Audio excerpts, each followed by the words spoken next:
એટલે ઈશ્વર અપાવે તો ફૂલ નહીં તો ફૂલની પાંખડી કંઈક વરજો.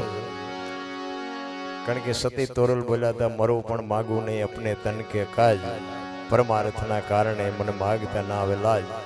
હું એક દરબારનો દીકરો છું, મારાથી મગાય નહીં, પણ પરમાર્થ માટે તમારી સામે જોડી લંબાવું છું. ઈશ્વર જો અપાવે, મારો નાશ કંઈક અપાવે તો આટલા જણા બેઠા છે એમાં બાકી કોઈ નો રહેવું જોઈએ. તમને જેટલી મોજ આવે પણ નાખજો. પછી મારામ નો નાખો તો કઈ નહીં, પણ નાખ્યા વગર જાતા નહીં ઘરે. એટલે જ્યાં મોજ આવે અહીંયા વરજો. સવારામ બાબાએ વાણીમાં એટલા માટે કીધું છે કારણ કે આ છે ને એક બધી ભરોસાની વસ્તુ છે. ભજન ભજન એમ નામ સમજાય એવી વાત એ નથી.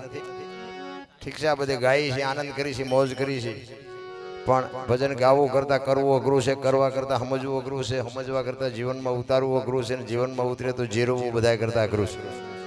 ભજન જીરવાતું નથી. એટલે સવારામ બાબાએ કીધું, ભજન ના તમે ભરોસે રહેજો.